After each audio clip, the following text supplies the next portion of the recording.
Selamat malam, perkenalkan nama saya Rudy Jenal Siombing. Saya mahasiswa pasca sarjana Universitas Akademi Mensen semester 2. Malam hari ini saya bermaksud untuk mempresentasikan isi daripada makalah saya yang telah saya upload di Google Classroom untuk mata kuliah Sistem Hukum Indonesia yang dibawakan oleh Ibu Dr. Julie Esther, SHMH pada waktu yang lalu. Makalah saya sendiri berjudul tentang eksistensi perkawinan beda agama di Indonesia pasca putusan Pengadilan Negeri Surabaya nomor 916 garis miring PDT titik P garis miring 2022 garis miring PN SBY. Negara Kesatuan Republik Indonesia merupakan sebuah negara yang besar, yang kaya dengan kemajemukan, di mana penduduknya berasal dari berbagai suku dan ras. Kemudian penduduknya juga menganut berbagai agama. Tentu pada kesempatan ini saya ingin membahas perkawinan beda agama itu sendiri dari perspektif Undang-Undang Nomor 1 Tahun 1974 tentang perkawinan yang dikenal dengan Undang-Undang Perkawinan. Bahwa suatu perkawinan yang sah di negara Kesatuan Republik Indonesia merupakan sebuah perkawinan yang sesuai dengan arti, makna, dan tujuan yang dimaksud dalam Undang-Undang Nomor 1 Tahun 1974 tentang perkawinan itu sendiri. Dengan demikian, suatu perkawinan merupakan suatu peristiwa dalam kehidupan manusia yang karena perkawinan tidak saja menyangkut pribadi kedua calon suami istri, tetapi juga menyangkut urusan keluarga, anak, dan masyarakat, sehingga dalam peristiwa perkawinan diperlukan norma hukum dan tata tertib yang mengaturnya. Sehubungan dengan keabsahan perkawinan, Undang-Undang Perkawinan telah mengaturnya dalam pasal 2 ayat 1 dan ayat 2. Pasal 2 ayat 1 menyatakan bahwa perkawinan yang sah apabila dilakukan menurut hukum masing-masing agamanya dan kepercayaannya.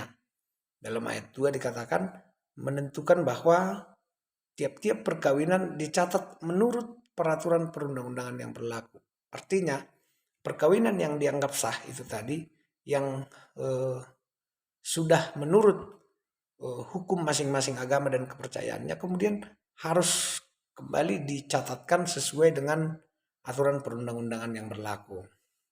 Walaupun undang-undang telah menggariskan tentang norma hukum keabsahan suatu perkawinan yang terdapat dalam pasal 2 ayat 1 tersebut, namun masih menyisakan suatu persoalan yang selalu urgent didiskusikan terkait dengan keabsahan perkawinan beda agama. Secara sosiologis, fenomena perkawinan beda agama atau antar agama bukanlah hal baru di Indonesia karena sifat masyarakat Indonesia yang pluralistik. Misalnya kita angkat contoh perkawinan Nurul Arifin, seorang warga negara Indonesia yang beragama Islam, yang kemudian kawin dengan Mayong yang beragama Katolik, dan perkawinan Yuni Sara yang beragama Islam yang kawin dengan Henry Syahaan yang beragama Kristen, dan perkawinan mereka ini dilangsungkan di luar negeri. Nah, kemudian pembahasan ini akan lebih hangat dibicarakan oleh masyarakat pasca dikeluarkannya putusan Pengadilan Negeri Surabaya nomor 916 garis miring PDT titik P garis miring 2022 garis miring PN SBY tentang pemberian izin untuk melangsungkan perkawinan beda agama antara Rizal Adikara dan Eka Deborah Sidauruk di hadapan pegawai kantor catatan sipil Kota Surabaya. Sehubungan dengan adanya fenomena perkawinan beda agama tersebut, Mahkamah Konstitusi sebagai lembaga yang berwenang melakukan uji materi terhadap Undang-Undang Nomor 1 Tahun 1974 tentang perkawinan, terhadap Undang-Undang Dasar 1945 dalam putusan nomor 68 garis miring PUU penghubung 12 Romawi penghubung 2014. Oleh karena itu, sangat penting mengkaji lebih lanjut secara komprehensif terkait dasar pertimbangan Hakim Mahkamah Konstitusi tersebut dari perspektif Undang-Undang Perkawinan. Nah, yang saya maksud di sini adalah bahwa sebelumnya ternyata Mahkamah Konstitusi sudah melakukan pengkajian dan kemudian mengeluarkan sebuah putusan pada tahun 2015 pada tahun 2014 tentang adanya permohonan pemohon yang membahas tentang pasal 2 ayat 1 Undang-Undang Perkawinan itu sendiri. Nah, kemudian kita akan bahas lebih lanjut. Penelitian ini sendiri saya lakukan untuk mengungkapkan bahwa secara eksplisit tidak terdapat norma hukum yang mengatur di dalam Undang-Undang Perkawinan itu sendiri tentang keabsahan perkawinan beda agama. Di sana yang hanya diatur adalah dengan frasa di pasal 2 ayat 1 itu tadi, bahwa perkawinan yang sah adalah perkawinan yang sudah sesuai dengan hukum agama dan kepercayaannya. Keabsahan suatu perkawinan secara umum untuk seluruh warga di negara Indonesia disandarkan pada aturan hukum yang terdapat pada pasal 2 ayat 1 itu tadi. Bahwa perkawinan itu, sekali lagi saya garis bawahi, dinyatakan sah apabila dilakukan menurut hukum masing-masing agamanya dan kepercayaannya.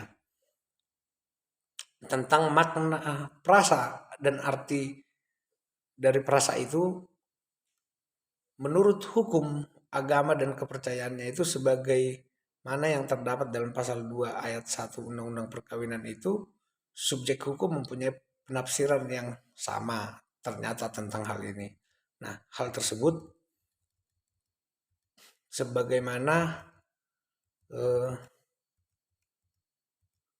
disampaikan oleh para pemohon uji material pada Undang-Undang Perkawinan tersebut terhadap Undang-Undang Dasar 1945 pada bagian latar belakang pengajuan permohonan yang mendalilkan bahwa negara memaksa agar setiap warga negaranya untuk tunduk kepada suatu penafsiran yang dianut oleh negara atas masing-masing agama dan kepercayaannya itu.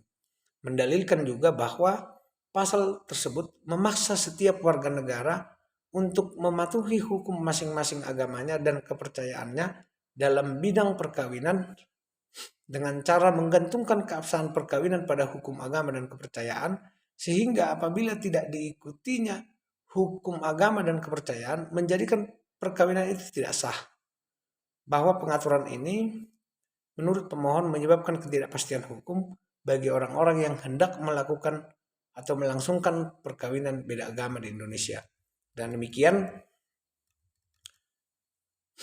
menurut para pemohon, hak beragama yang dijamin dalam pasal 28B ayat 1, kemudian pasal 28E ayat 1 dan 2, pasal 28 ayat 28I ayat 1, dan pasal 29 ayat 2 Undang-Undang Dasar 1945 menjadi terlanggar.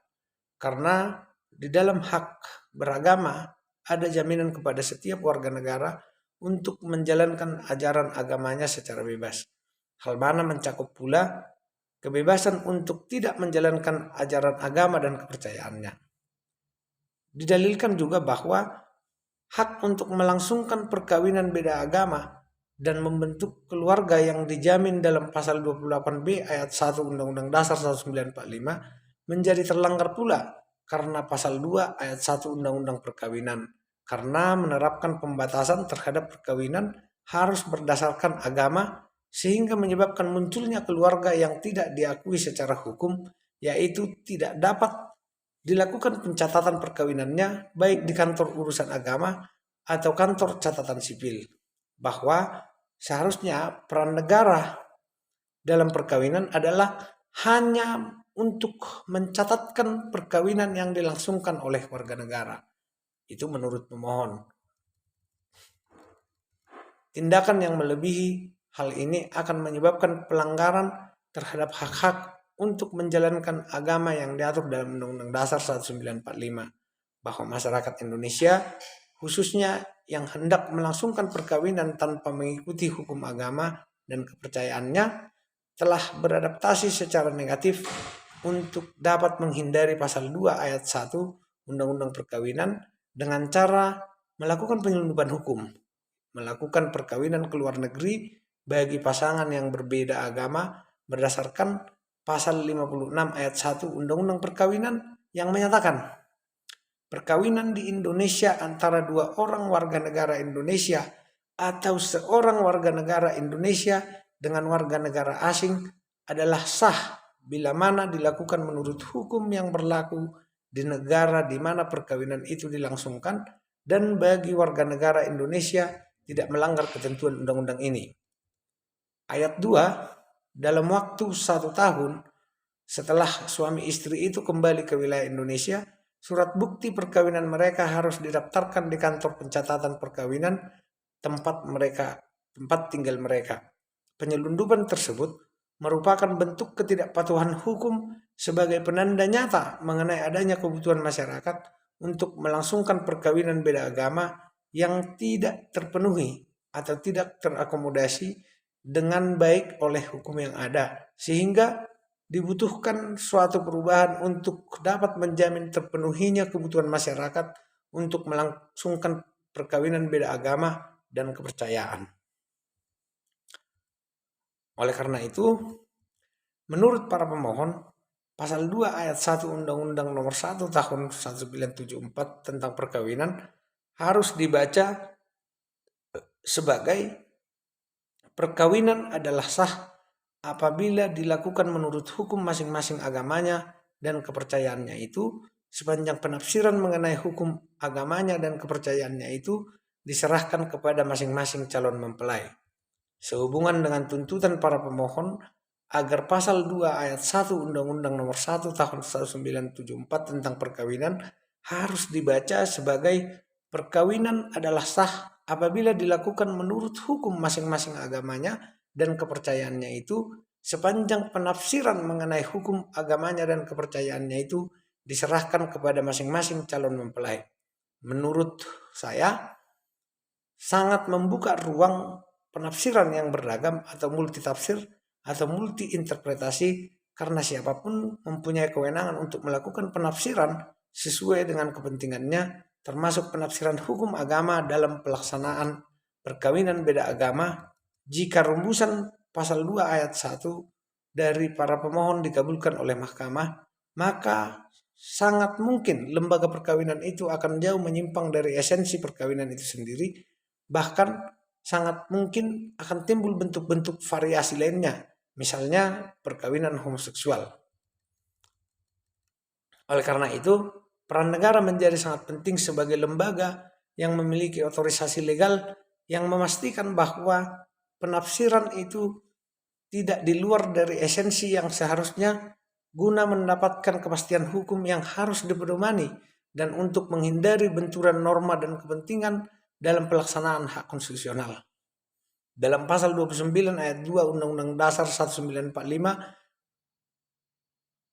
telah jelas menjamin setiap warga negara secara universal memberikan kebebasan untuk memeluk suatu agama dan menjalankan ibadatnya sesuai dengan norma agama dan kepercayaan yang dipilihnya tersebut. Dengan kata lain, harus konsisten dengan aturan hukum agama yang dipilihnya dan tidak melakukan penafsiran yang semaunya. Secara historis, memang pernah terdapat pengaturan perkawinan yang bersifat keperdataan sebagaimana terdapat dalam ketentuan pasal 26 KUH Perdata, diatur bahwa undang-undang memandang perkawinan hanya dalam hubungan-hubungan keperdataan saja. Maksud ketentuan pasal 26 KUH Perdata tersebut bahwa undang-undang hanya mengenal perkawinan dalam arti perdata, yaitu perkawinan yang dilangsungkan di hadapan seorang pegawai catatan sipil. Sehubungan dengan permohonan uji materi pasal 2 ayat 1 Undang-Undang Perkawinan dengan Undang-Undang Dasar 1945, sebagaimana tertuang dalam bagian pertimbangan hakim hukum, pertimbangan hakim Mahkamah Konstitusi, bahwa dalam menjalankan hak dan kewajibannya, setiap warga negara wajib tunduk terhadap pembatasan yang ditetapkan oleh undang-undang dengan maksud semata-mata untuk menjamin pengakuan dan penghormatan atas hak dan kebebasan orang lain, serta untuk memenuhi tuntutan yang adil sesuai dengan pertimbangan moral, nilai-nilai agama, keamanan, dan ketertiban umum dalam suatu negara yang demokratis. Sehingga menurut Mahkamah Konstitusi, Undang-Undang Nomor 1 Tahun 1974 tentang perkawinan telah dapat mewujudkan prinsip-prinsip yang terkandung dalam Pancasila dan Undang-Undang Dasar 1945, serta telah pula dapat menampung segala kenyataan hidup dalam masyarakat. Selanjutnya, terhadap dalil yang diajukan oleh para pemohon bahwa pasal 2 ayat 1 Undang-Undang Perkawinan telah memaksa untuk mematuhi hukum agamanya dan kepercayaannya, Mahkamah Konstitusi berpendapat bahwa perkawinan merupakan salah satu bidang permasalahan yang diatur dalam tatanan hukum Indonesia. Segala tindakan dan perbuatan yang dilakukan oleh warga negara Indonesia, termasuk menyangkut urusan perkawinan, harus taat dan tunduk serta tidak bertentangan atau melanggar peraturan perundang-undangan. Peraturan perundang-undangan mengenai perkawinan dibentuk untuk mengatur dan melindungi hak dan kewajiban setiap warga negara dalam kaitannya perkawinan secara yuridis. Menurut Undang-Undang Nomor 1 Tahun 1974 tentang perkawinan, diartikan sebagai hubungan lahir batin yang terjalin antara seorang pria dengan seorang wanita yang diikat oleh tali pernikahan dan menjadikan status mereka sebagai suami istri. Perkawinan ditujukan untuk membentuk keluarga atau rumah tangga yang bahagia dan kekal berdasarkan ketuhanan yang Maha Esa. Perkawinan dianggap sah apabila dilakukan sesuai dengan hukum masing-masing agama dan kepercayaannya, serta dicatat menurut peraturan perundang-undangan. Sebagai ikatan lahir dan batin dalam sebuah perkawinan juga merupakan bentuk pernyataan secara tegas bahwa seorang pria dan seorang wanita ingin membentuk keluarga atau rumah tangga yang bahagia dan kekal berdasarkan ketuhanan yang Maha Esa. Menurut Mahkamah Konstitusi bahwa dalam kehidupan berbangsa dan bernegara berdasarkan Pancasila dan Undang-Undang Dasar 1945, agama menjadi landasan dan negara mempunyai kepentingan dalam hal perkawinan. Agama menjadi landasan komunitas individu yang menjadi wadah kebersamaan kepribadian dalam hubungannya dengan Tuhan yang Maha Esa, serta bertanggung jawab terwujudnya kehendak Tuhan yang Maha Esa untuk meneruskan dan menjamin kelangsungan hidup manusia. Negara juga berperan memberikan perlindungan untuk membentuk keluarga dan melanjutkan keturunan melalui perkawinan yang sah yang merupakan wujud dan jaminan keberlangsungan hidup manusia. Perkawinan tidak hanya dilihat dari aspek formal semata, tetapi juga harus dilihat dari aspek spiritual dan sosial. Agama menetapkan tentang keabsahan perkawinan, sedangkan undang-undang menetapkan keabsahan administrasi yang dilakukan oleh negara. Dengan demikian, sangatlah tepat isi amar putusan Mahkamah Konstitusi dalam putusan nomor 68 PUU penghubung 12 Romawi tahun 2014 yang diucapkan dalam sidang pleno Mahkamah Konstitusi terbuka untuk umum pada hari Kamis tanggal 18 Juni 2014 yang mengadili menyatakan menolak seluruh permohonan para pemohon merupakan putusan yang sangat tepat sebagai suatu putusan yang dibangun di atas prinsip-prinsip hukum yang hidup di masyarakat demi kemaslahatan dan menjamin ketertiban umum. Nah, pada kesempatan ini ya kita juga bermaksud untuk membahas, oleh karena sebelumnya Mahkamah Konstitusi telah melakukan berbagai kajian dan kemudian mengeluarkan putusan tentang permohonan para pemohon dan telah memperkuat pula Undang-Undang Nomor 1 Tahun 74 itu sendiri. Maka pada saat ini ketika kita membaca dan mencermati tentang isi putusan Pengadilan Negeri Surabaya yang kemudian memberikan izin pernikahan beda agama terhadap contoh yang sudah kita bahas di atas tadi tentu akan semakin menjadikan eh, adanya berbagai fenomena yang kemudian tidak menciptakan sebuah kepastian hukum. Artinya masyarakat akan bertanya tentang dasar-dasar pertimbangan itu sendiri.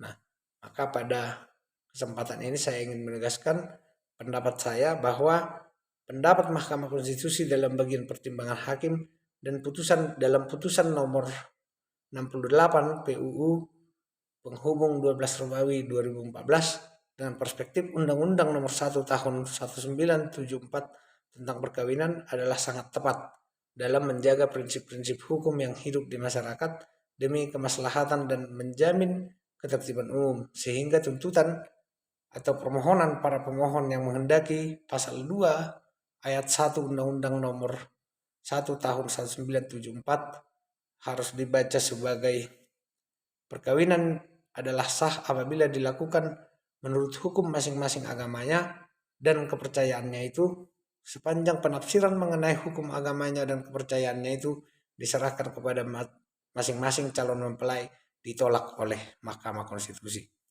Rumusan pasal 2 ayat 1 itu sendiri yang demikian sangat urgen untuk ditolak karena membuka ruang penafsiran yang beragam atau multi interpretasi kepada siapapun, sehingga mempunyai kewenangan untuk melakukan penafsiran norma hukum, agama, dan kepercayaan sesuai dengan kepentingannya, termasuk penafsiran hukum agama dalam pelaksanaan perkawinan beda agama. Jika rumusan pasal 2 ayat 1 dari para pemohon dikabulkan oleh mahkamah, maka akan berpotensi jauh menyimpang dari esensi perkawinan itu sendiri. Perkawinan tidak hanya dilihat dari aspek formal semata, tetapi juga harus dilihat dari aspek spiritual dan sosial. Agama menetapkan tentang keabsahan perkawinan, sedangkan undang-undang untuk menetapkan keabsahan administrasi yang dilakukan oleh negara. Demikian presentasi ini saya sampaikan. Saya Rudi Jenal Siombing. Dengan ini mohon maaf atas segala kekurangan yang ada dalam presentasi ini. Sebelum dan sesudahnya saya ucapkan terima kasih. Horas.